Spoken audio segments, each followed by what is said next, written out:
Bismillah ar-Rahman ar-Rahim, wa sallallahu ala Sayyidina Muhammad wa ala alihi wa sahbihi wa sallam taslima. Assalamu alaikum wa rahmatullahi wa barakatuh. Alhamdulillah, we've been looking at the concept of taqwa, which is again one of the most reiterated ideas in the Quran. The Quran actually begins with, after Al-Fatiha, Bismillah ar-Rahman ar-Rahim, Alif Lam Mim, ذَلِكَ الْكِتَابُ لَا رَيْبَ فِيهِ هُدًى لِلْمُتَّقِينَ. هُدًى لِلْمُتَّقِينَ. This is a guidance for the people of taqwa. And so taqwa is absolutely at the core of the Quranic message. As I reiterated before, the very first commandment is a commandment to taqwa. Now in Taha, Surah Taha, the Prophet ﷺ is being addressed by Allah subhanahu wa ta'ala, and Allah subhanahu wa ta'ala tells him, وَأْمُرْ أَهْلَكَ بِالصَّلَاةِ وَاصْطَبِرْ عَلَيْهَا, that command your family to prayer and be deeply patient in this. وَاصْطَبِرْ عَلَيْهَا. One of the things about the Arabic language, Allah subhanahu wa ta'ala could have said, وَاصْبِرْ عَلَيْهَا, be patient with it.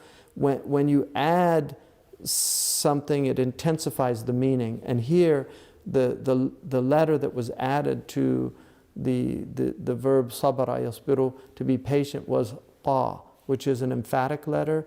It's one of the emphatic letters in Arabic. So it's a very strong, wastabir alayha, means to really be deeply patient in it. Asta'inu bis sabri was salah, that seek help from prayer, from patience and prayer. And then Allah reminds us, لَا نَسْأَلُكَ رِزْقًا. We don't ask for provision. We're not asking you for provision. What we're asking you for is devotion. We will provide for you. We have to do those things that get the provision, but the provision is there. We will provide for you. نَحْنُ نَرْزُقُكَ. We will provide for you. وَالْعَاقِبَةُ لِلتَّقْوَى. So the phrase comes in this verse about prayer, that with this prayer you are preparing yourself for the inevitability of victory.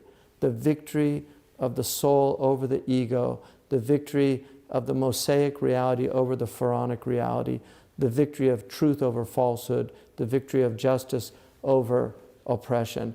This is what prayer, at the essence of prayer, it's in order for you to constantly go back to God, no matter how difficult things get, that you go back to Allah subhanahu wa ta'ala with prayer. Ista'inu bis sabri was salah. Take isti'ana, take aun from God. Take your solace, your help, your succor from Allah subhanahu wa ta'ala.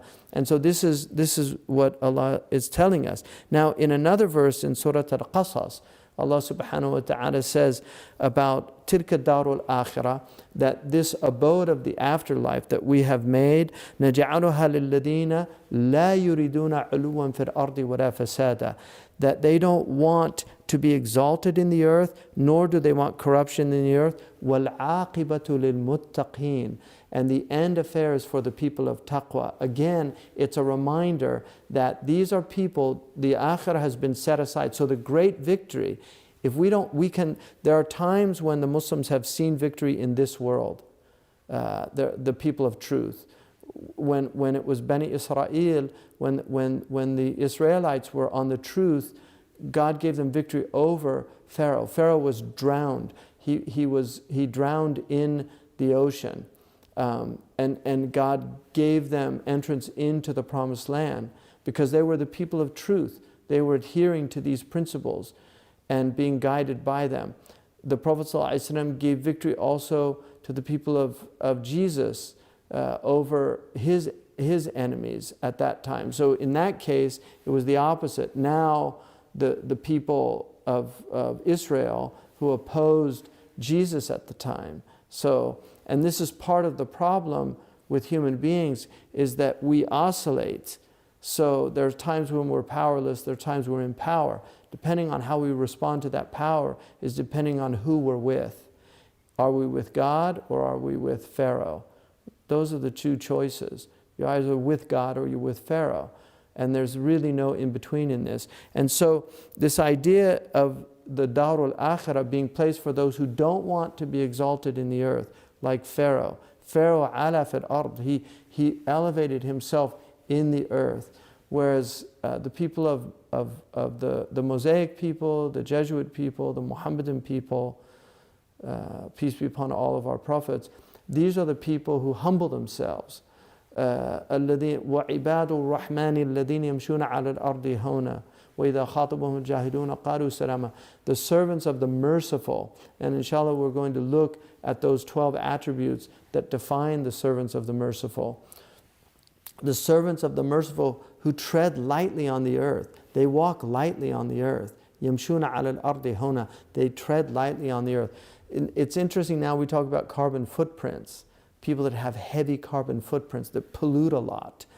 The people of Allah subhanahu wa ta'ala are people that they tread lightly on the earth. They don't want to be exalted in the earth. And so this idea that the akhirah is made for those الَّذِينَ لَا يُرِيدُونَ عُلُوًّا فِي الْأَرْضِ وَلَا فَسَادًا. They don't want either to be exalted or corruption. And these two tend to go together. So this is a really important thing to remember, is that when people become arrogant, they tend then to become oppressive, they tend to sow corruption in the earth. And this is the nature of Pharaoh as opposed to the nature of the prophetic tradition, which is the way of Moses, the way of Jesus, the way of our Prophet Muhammad sallallahu alaihi wasallam. All of them are our prophets, but we're from the ummah of Sayyidina Muhammad sallallahu alaihi wasallam. Alhamdulillah. جزاكم الله خيرا. السلام عليكم ورحمة الله وبركاته.